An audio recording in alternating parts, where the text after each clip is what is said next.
वळूया पुढच्या बातमीकडे। अशोक खरात प्रकरणामध्ये शिर्डीतून एक मोठी अपडेट समोर येते आहे। खरातची पत्नी कल्पना खरात हिचं अटकपूर्व जामीन अर्ज राहता सत्र न्यायालयाने आता फेटाळून लावलाय।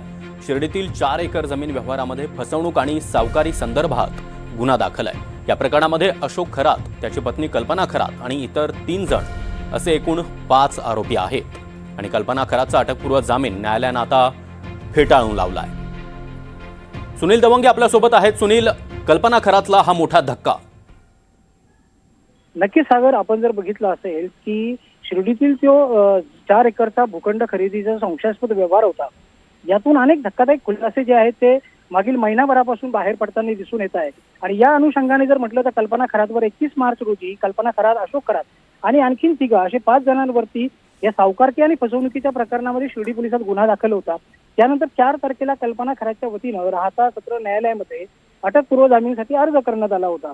याची सुनावणी जी होती 10 एप्रिल रोजी होती, मात्र कल्पना खरातचे वकील त्या ठिकाणी पोहोचले नाही आणि ही सुनावणी 16 तारखेला म्हणजे 16 एप्रिल रोजी ठेवण्यात आली। मात्र त्या दिवशी सुद्धा याच्यावर सुनावणी झाली आणि तहकूब करण्यात आली। आज मात्र याची सुनावणी जी आहे ती पार पडलेली आहे। कल्पना खरातचे वकील असतील, सरकारी वकील असतील आणि जे मूळ मालक आहे रावसाहेब गोंदकर यांचे वकील, या तिघांचा युक्तिवाद जो होता तो प्रखरपणे या ठिकाणी न्यायालयामध्ये त्यांनी मांडला। प्रत्येकाने आपली आपली बाजू मांडलेली आहे। कल्पना खरात यांचा प्रत्यक्षात ह्या व्यवहारात संदर्भ नसल्याचं, सहभाग नसल्याचं खरातच्या वकिलांनी म्हटलेलं आहे।